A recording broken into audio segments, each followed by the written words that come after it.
Axiom-Acer, MVP, FX Open, LGIM, Azubu, Prime, Startail.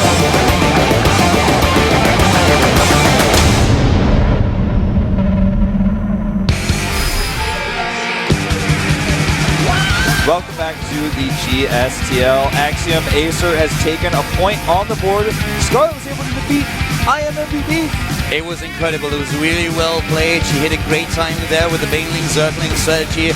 Went into Mutiling Baneling and then followed it up with a Tech 2 Hype and Ultralis. Really well executed, and therefore Axiom-Acer ahead in the series with a 1-0. And LGIM has sent out another Terran player. They sent out Yoda as their second player. I feel normally that Yoda is the second player to send out for LGIM in most cases, but this time, after seeing Scarlet's performance, it seems like, you know, it's a choice that's very bold. He must really have something planned. Yeah, not very often we see a team go for the same race after a player already has been defeated, but Yoda, he is a strong opponent. Really notable about him is that we've seen him in this season only once. He appeared against Team FXO in the first match that they played, LGIM that is, and he was able to take down Lucky, another Zerg player, lost in the following match though. So we've seen him with 1 loss, 1 win so far in the Team League, and today he has to prove himself again against a Zerg player, this time against a foreigner though, this time against Scarlet. Yep. Same matchup as his former teammate, or not his former teammate, his current teammate who just lost. Our former player had to face the game. It started. We are up and loaded. This is the GSTL Axiom-Acer versus LGIM. Casted by Power.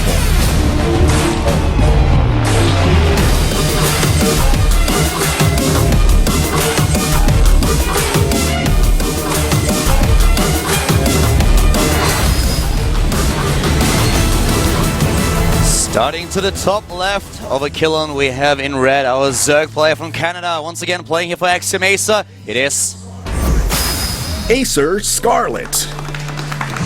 Yep, took the first win. See if she can do it again. Starting to the bottom right, we have her opponent, the second Terran player for Team LGIM. After MVP, it is LGIM Yoda. You know, today I was reminded about a game called Yoda Stories that is a Star Wars game for Game Boy Color. It's also on the PC. And I was actually watching a bunch of YouTube videos this morning about that. Now, Yoda comes out, reminds me, show me your investor! I don't have it, sorry. I didn't hide it. I'll show you later, I didn't bring it. Well, you know, one of the things that I wanted to point out, there has been a documentary in, well, here in Korea just recently that was done by OnGameNet as well, and they went through the team houses, and it was really interesting. I thought that it got a little bit, not really the exposure that it actually deserved, so if you guys are interested to see how the team houses in Korea operate, how the players train, especially the Startail and the LGIM house were featured, then you can look those video ups on YouTube. It's 3 clips in total, it was very in-depth. You can just look on YouTube for Culture TV and documentary, then you will find it. It's usually the first answer on there. Definitely make sure that you check it out if you want to see how the players train, what they sacrifice to be pro gamers in Korea, and what it actually means to live in a Korean pro house. Yeah, it's actually such a great documentary. I watched it twice, in fact. I've shown it to so many people because it really gives you, especially if you don't follow esports, and you don't know exactly what it's like. I mean, for us in Korea, we know that team house inside and out. I mean, I used to live in one. It's pretty clear for us, but if you're newer, you don't know what that's like. It's a great video to just see how these guys train. Yeah, it's also something that you can show people that are not that familiar with the game or with esports just in general. Our parents, for example, it's so difficult to explain what is esports, what does that mean, and that documentary actually explains it very much in detail, so definitely make sure that you have a look at that if you didn't do that already. Yeah, please do. Coming into our game at hand, though, the second Terran versus Zerg, we see Yoda opening things up with a command center first. Yeah, very carefully though, starts the bunker instantly before he even has a Marine complete, just because he wants to have that out and ready to go. And Scarlet with a very fast metabolic boost is also playing things pretty safely here, but because she has that metabolic boost out so much earlier than you would normally have as a Zerg, in Wings of Liberty, she can also use that to pressure quite a bit. If she makes a bunch of Zerglings like we've seen Life do in the past, it could actually be problematic for Yoda here. You can already see that this is a very different strategy from what she pursued in game number 1 against MVP, where she took the gas very late. This time we have her with early gas going into this speed immediately, which gives her a lot of map control, also in scouting information, and it's going to be interesting to see what kind of timing she wants to hit here. Yeah, there's so many different things she can do with this. He has put back in gas the drones, so we could see a very aggressive Roach play here, or even Roach Baneling together, which on a 2-player map like this with the rush distance is not too terribly far. Can really give someone like Yoda a lot of trouble if he does something risky behind this. He is going for the safer factory. The Lings are just now running in, seeing of course not only the bunker here, but also trying to just harass the mineral line a little bit, maybe even take down an SCV, but of course that's not going to happen. Yoda here doesn't take any chances and he's immediately in position. But we have now Scarlet really trying to hit a very aggressive timing, and she doesn't even go into a Baneling nest at first. She is just going for a huge amount of Zerglings, and you know, this could actually do a lot of damage. Yeah, I feel the music that we have in the background is like very appropriate for this strategy. He's going to have to see this as well, so now he does. He sees it, but he's only got 1 Marine in this bunker. He needs to use those Hellions well. The Hellions on the high ground, they do some damage. The problem is that the Marines are not helping out. They can't get close enough to repair the bunker. Now the bunker is gone. The SCVs are completely exposed. Yeah. And Scarlet doesn't care at all about those Hellions. Absolutely not. Should be able to kill every last one of those SCVs down on the low ground. And she does it. With a faster starport that we saw from Yoda, it's looking like he wants to go for a quick drop, but at the same time, that cost him. He went for a fast factory. Most players would go 2 barracks after Command Center first, but he did a riskier build, and he didn't have enough Marines out. He only had 3, and 2 of those were actually attacking the Overlord in the Zerling's first shot. Like you said, couldn't repair the bunker, only 1 Marine inside the bunker. Yeah, we now have, at this point in time, the lair tech coming up for Scarlet here. And she, at this point, is also making sure that she's just droning up again, getting a little bit of a lead. No third base just yet, though. Yeah, not quite yet. Widowmines are already on the plate for Yoda. He's reactoring those out. Try to make reactor and rally into one word. Doesn't work. But let's see what he's got planned with the dropship, because he could try to do a Widowmine drop. In this matchup, it doesn't always work out so well, but we have 4 Hellions coming through. The Hellions are coming through, and we have a Viking already building, trying to prepare for the next stage where you take down those Overlords, make sure that there are no scouting information. A hidden Spire, I like the idea, but first of all, she has to deal with those Hellions. They are running into the mineral line. Here the come the Zerglings are retreating, but will they be there in time? The drones are being split very nicely here, and it looks like Yoda is just going to pick up and get out with most of his Hellions. He gets the defensive position here, and he wants to trade against the Zerglings until the last second where he picks up. And I think he should do it now. Oop, he even loses a Hellion. A bit of a mistake there. Yeah, trying to take down those Zerglings, but boosts out with the Medivac as soon as those 2 Hellions are going to safety. The big issue is that he did not see that there is a Spire. Yeah, he's got the 4 Widowmines, but they're actually going across the map, so they're not going to be at home defensively necessarily when the attack occurs. He sees, though, with the Viking, no third base. He saw with the drop, there's no third hatch at the 9 o'clock, and now he sees there's none at the defensible position. And we're going to see an exchange here. He's going to go for a 4 Widowmine drive. And with 4 Widowmines, you can do a lot more than you could with 2. But she sees it. She sees it with the Overlord here. This is a little bit unlucky for Yoda. You have to keep in mind that the cooldown for Widowmine is 40 seconds, whereas building a Spore Crawler takes 25. So if you actually are in cooldown with your Widowmine, then the Zerg player can just build a Spore Crawler and take it down before the second shot is ready. Yep, and here we go. Widowmines drop, 2 of them in the main, and 2 going for the natural. Targeting here is poor, though. He only gets, it looks like, just 1 kill in total there. And here comes the second drop, going to the natural. This one could do a lot more. Takes down 3 Harvesters. Another one is currently even not burrowing. He wanted to wait for the wings, I think. Maybe it was intentional, but nice pull there. Yep. Only losing 3. Here comes the attack. This time we have the Overlords morphed into Overseers, so detection is ready. The Widowmines are being taken out, and now we have the Mutalisks. Yeah, and the question is, did Yoda see them? Did he actually notice that with his medevac that there was a Spire there? I believe he must have. He had to. I think he could also see them with the Widowmine that he still had in the main base when they just popped out. Oh, this Widowmine's going to get a hit. Just 2 drones, but that's still a little bit more annoying. Now he knows about the Mutalisk. The Viking saw them already, is being taken out immediately. Revenge for all those Overlords killed. Yeah, we've got a few Marines ready here with a stim as well, with the turret there.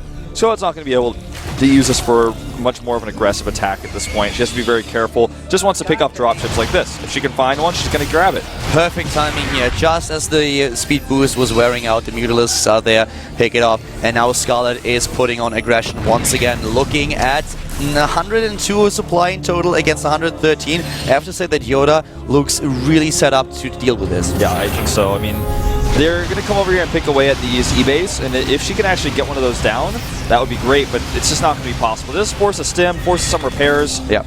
She's doing what she can with them. Force another missile turret, and all those missile turrets that Yoda has to build right now, that of course cuts into the minerals that he has. So the Lings are trying to run in, cooldown on the Widow Mines, another one is just active. Here come the Mutalisks, but the Marines, they're ready. Yeah, there's so many Marines. She can't hope to accomplish anything with this. I like the check, though, for the Widow Mines. Try to eliminate those. There's an Overseer here, though.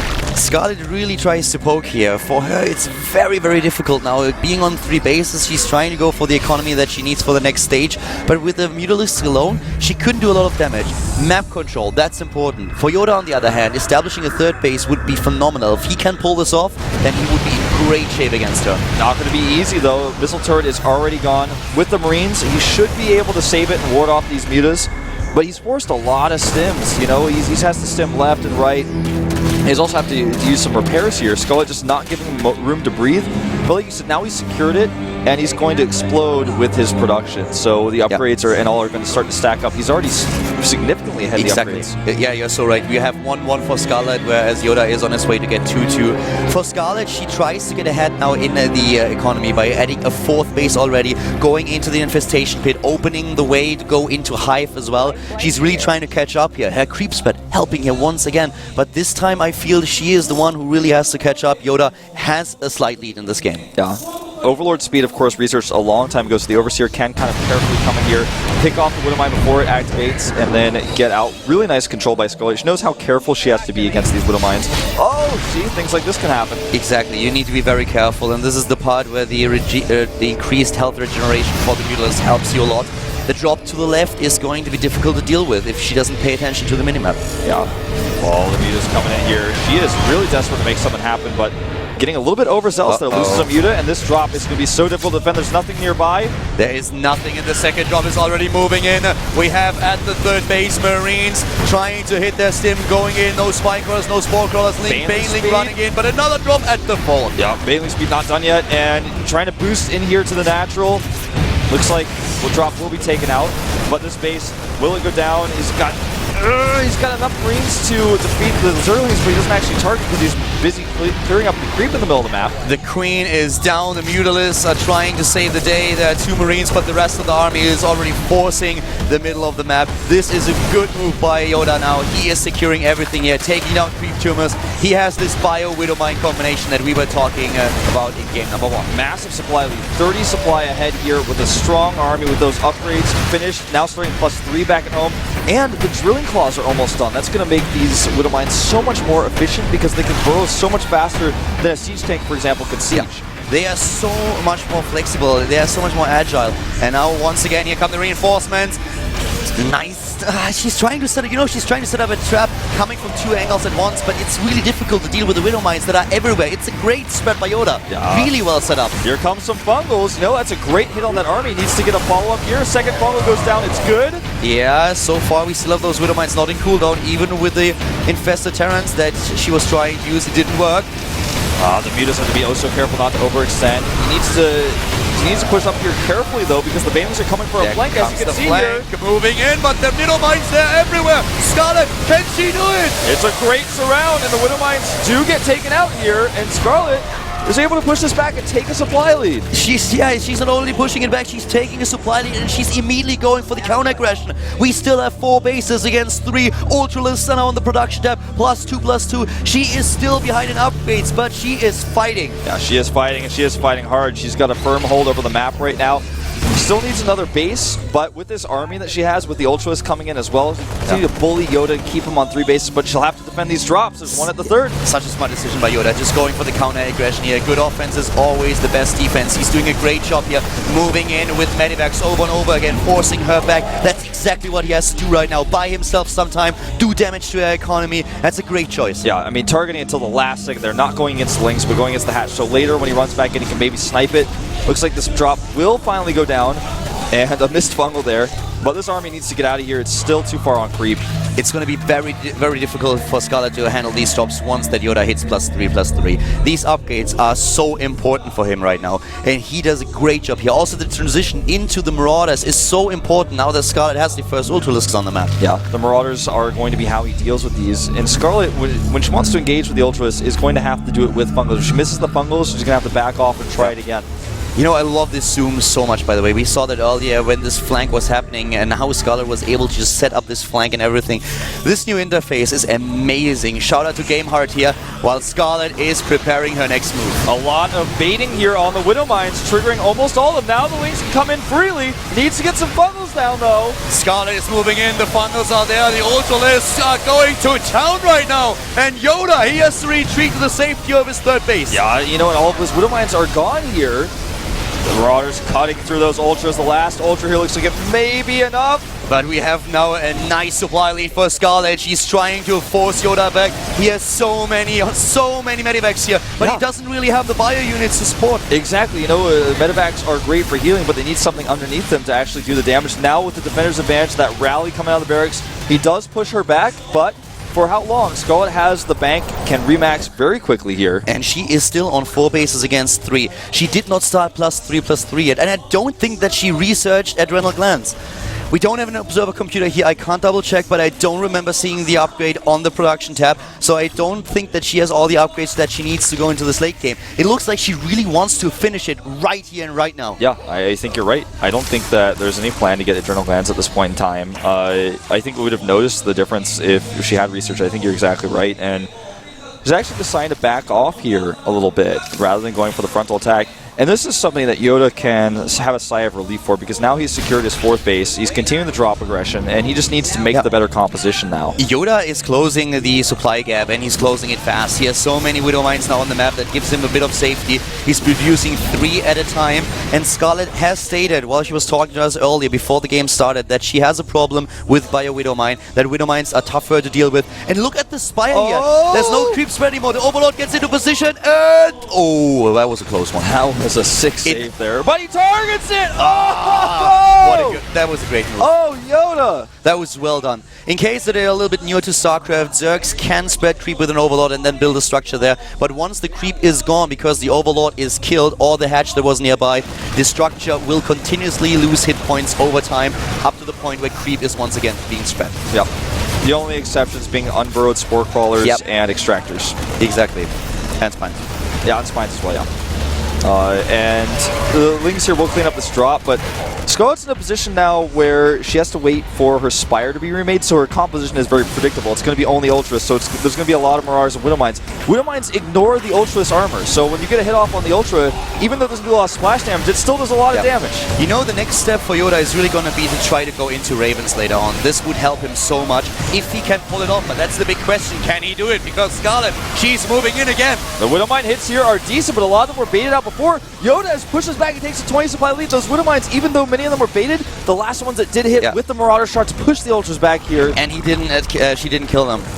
The Ultralists, they are gone, and there comes another drop, and he's speeding one into the main base right now. We have everything lining up so well here for Yoda. He has 185 supply against 180, and nice income as well, especially his banking gas is incredible. And Scarlet, she is struggling to deal with the Widow Mines here. Yeah, and when you have knowledge that your opponent has lost their Spire, you know they're not going to have any mutas or really corruptors out, so you can start dropping like crazy, especially when you see the Ultras in your face. You're like, all right, well, your Ultras are not at home to defend this. You don't have mutas. Yeah. Oh, no. He baits all the... he actually has to use all of his Widow Mines there, but the Ling hits were pretty decent. Yeah, they definitely were decent. The thing is that at this point even we have still creep spread going strong for Scarlet. 25 minutes into the game in such a situation. She really knows that creep will help her a lot in those engagements. The big problem is that Yoda is macroing up like a demigod. He's going to the top right with another base. He is taking one in the middle. He is in such a great position. And the Raven transition that I was talking about earlier, that's happening right now as we speak. Yeah, those Seeker missiles are going to be so great in a fight. And also it's going to give him the detection he needs to continue to repel that creep. It's awesome to use Seeker missiles, especially against infestors. They are really, really strong. If you have a certain Raven count, if you go up to 8 to 10 and move in, get those Seeker missiles off, you can do so much damage. If you target well and the Zerg doesn't split, the entire Zerg army will just evaporate. No, you're absolutely right. I mean, with the Widow Mines, with the Seeker missiles, it's just a bucket of AoE damage. Look at how many Widow Mines he's carefully moving forward here with his army, and with that Drilling Claws upgrade, you can move them into position so easily. They go right into the ground. It's an awesome game here. We have both of them maxed out once more, and Yoda with his drop play, he just never stops. He is everywhere. The defense of Scarlet, on the other hand, is also quite strong, both playing a great game. Yeah, well, look at this. Just the concave of Widow Mines, though. Scarlet is going to have to get through this somehow.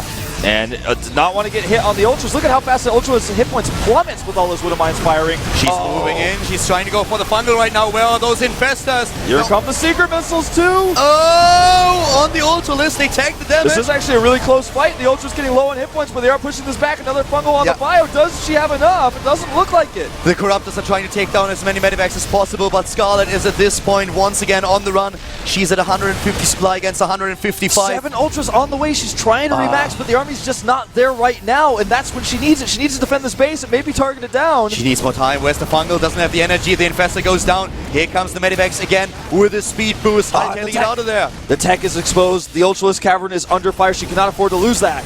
Most of those Widow Mines are gone though. We don't have any of them being rebuilt. The Ultralisk Cavern is also just being taken out, but we have the units now in the game once again, but this time it is Yoda with the supply lead. Yeah, Yoda has that supply lead and has this army advantage that he's going to try to continue to use, but like you say, he doesn't have the Widow Mines anymore, so he's going to have to rely on those Ravens. Yeah, the Ravens with the Seeker missile. I love the addition of the Corruptors in the game just to take down those medivacs. They were really doing so much for Yoda, and Scarlet identified that she has to do something about it. Here come those Seeker missiles. He's also got 2 Widow Mines that could fire on the Ultras. Oh, they were not ready yet. Scarlet is trying to rebuild her attack structures, and at the same time she has to defend against this. Top engagement position here. Yeah. It's hard to go through that bottleneck. Exactly. The fungals were decent, but it's not like she can engage. A few drones getting taken out here, and even auto turrets going down to mess up the Ultras AI. Will we see the flank again? She's trying to wait, trying to bait time, going in from 2 sides at once, and all those units are stuck. The Widow Mines! Oh, this is not good for Scarlet's army here, but she does clean this up. Scarlet just lost 50 supply. Those Widow Mines, they took out so many Zerglings. That was a great engagement for Yoda, really well played. He made sure that even if there was a flank, he had a few units set up behind him so that a flank is not going to be a problem. Exactly. Those Widow Mines being alive was so critical, and the big problem for Scarlet now becomes the base of the top right. She needs to deal with that somehow because that's where Yoda's main source of income is. Her base, though, the bottom left is something Yoda has not dealt with yet either. She's adding the defensive structure. She needs to defend against 1 drop. Ooh, a 4 hit point medevac drop. That's a bit risky. Yeah, that's a gutsy medevac right there. That medevac pilot is definitely going for it with 4 hit points. Good luck, buddy. You'll need it. Yeah, well, luckily there's no Queen or Spores, so it might work out. The big problem for Scarlet really is the good economy that we have for Yoda. His macro is incredible, and he is hitting drops, he's hitting main base attacks. Once again, the Seeker missiles. This time they're being dodged, but this is really scary. This choke point position is what Yoda is always using to his advantage. Exactly. Good fungal hits the army, though. Seeker missiles going down on the Brood Lords. Scarlet's army just cannot engage in this position, and Yoda is abusing it time and time again, running in, getting some hits off, and then going back to that choke point. Here we go again. Scarlet is trying to find an angle, but she also has to focus now on the defense in the main bases that she has. The last few mining ones. Yeah. The Ravens they just continue to survive. He uses the Widow Mines, or rather the Seeker Missile, then flies them away, uses the Seeker Missile again, and if Scarlet doesn't kill them, then there's going to continue to be a problem. He's just using energy for units. We have now Yoda moving down and trying to finish what those few Marines started. A few hit points left, that's all there's to it. But is this Bioforce enough? Will it survive? We have a lot of those Ravens are being chased down. The units to the top left.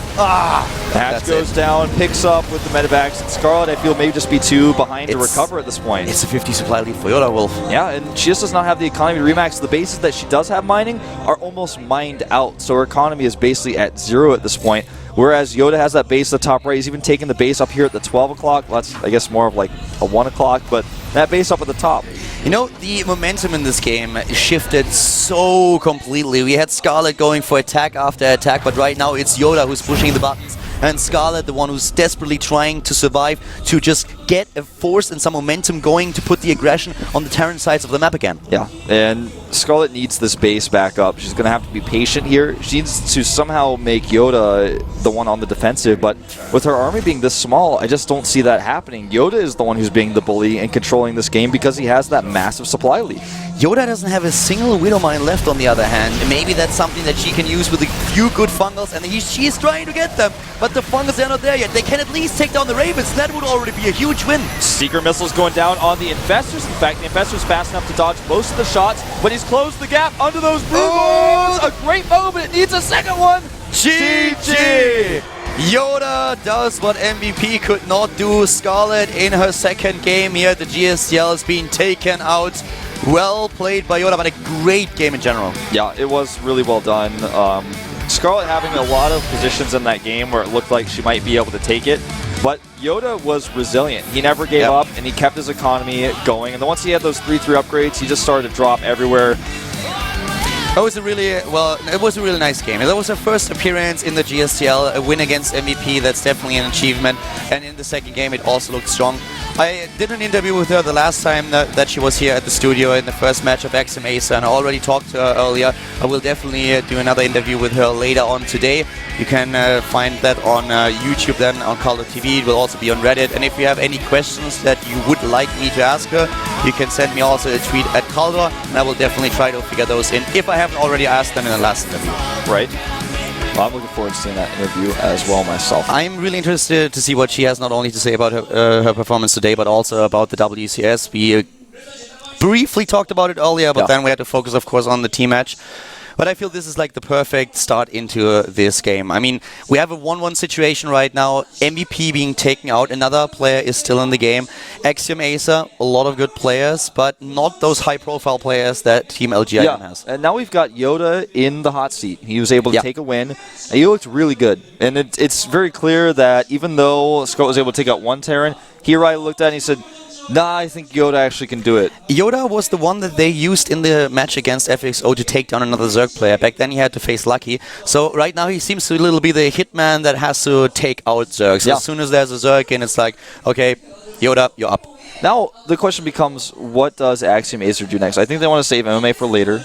I could see Alicia maybe coming out here, or potentially Crank as well if he wants to come out as a player. So they have a lot of options, I would say, because for them, their team is a little bit smaller. It's about the order of how they use their players rather than which players they use, because we pretty much already know which ones they're going to pick. Who's it going to be this time? We're having a look at the bench. Looks like Mia. Yep.